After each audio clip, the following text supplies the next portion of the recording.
You know, in the world of indie rock, you've got your bands that explode overnight, and then you have the slow burns.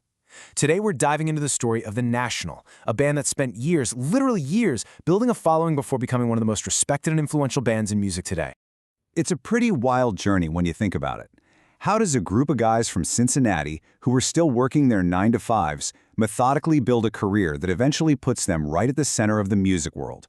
Well, that's the story we're going to unpack. I mean, if you want proof of just how central they've become, all you have to do is look at who they're working with.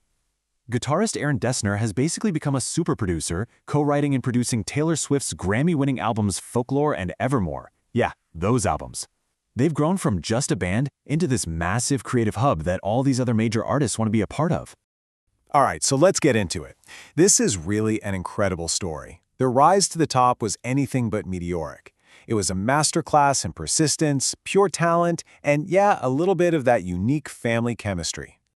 Okay, so the band's lineup is actually super important to their whole story. You've got count them, two sets of brothers, the Dessner twins, Aaron and Bryce, and then the Devendorf brothers, Scott and Brian. The frontman, Matt Berninger, he actually knew Scott from college. So it's this really tight-knit, almost family unit. And you can imagine, that creates this incredible bond and trust, but it's also got to be a total pressure cooker, right? And that's exactly what's fueled their intense, one-of-a-kind sound for all these years. And like so many bands with big dreams, their story really starts when they leave home.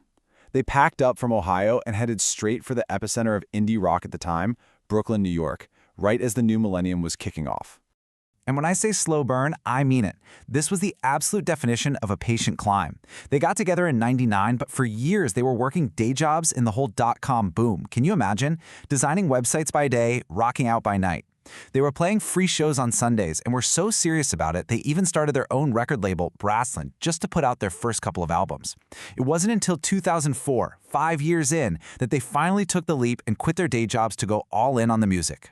And you can kind of get a sense of where their heads were at just by how they picked their name. They called themselves The National because, well, they thought it sounded kind of bland and didn't really mean anything. As Matt Berninger tells it, that plan totally backfired when they got to Europe. See, over there, the word national can have some pretty heavy political baggage. They literally had people boycotting their shows thinking they were some kind of neo-Nazi party. Just a classic case of being lost in translation. So, they've quit their jobs, they've signed to a real label. This is where things start to get interesting. This is the moment where all that hard work, all that patience finally starts to pay off. The slow burn is about to catch fire, and they're about to drop a string of albums that will completely define their career. So what is their sound exactly? Well, it's all about these incredible contrasts. You have Matt Berninger's voice, that iconic, low, steady baritone, and it's like the anchor in this storm of really intricate, sometimes anxious music from the rest of the band. And the lyrics? Oh man, they're dark, they're kind of sad, but they're also super smart and poetic. A lot of them are actually co-written with Matt's wife, Corinne Besser, which adds this whole other layer of emotional depth. Check this out. This is them back in 2007. This was a huge year for them because it's when they put out the album Boxer. And this was the turning point. The album got rave reviews from basically everyone, and it took them from being a band that critics loved to a band that had a real, passionate, and growing fan base all over the world. But then this happened. This was the game changer. The 2008 Barack Obama campaign used their song Fake Empire in a campaign video. And just like that, bam, they were launched into the cultural stratosphere. Think about it. Millions and millions of people who'd probably never even heard the name The National were suddenly hearing their music tied to this massive, historic political movement. And that Obama campaign spot? It wasn't some lucky break. It was built on years of putting out absolutely killer albums. Their 2005 record, Alligator, got the critics talking. Boxer solidified it. Then High Violet in 2010 just exploded, hitting number 3 on the US charts. By the time they got a Grammy nod for Trouble Will Find Me, there was just no denying it. The National was a force to be reckoned with. But, you know, a nomination is one thing. That wasn't the final chapter. Nope, that was just the warm-up for what came next. Finally getting their hands on one of the biggest awards in all of music. And there it is. In 2017, they finally did it.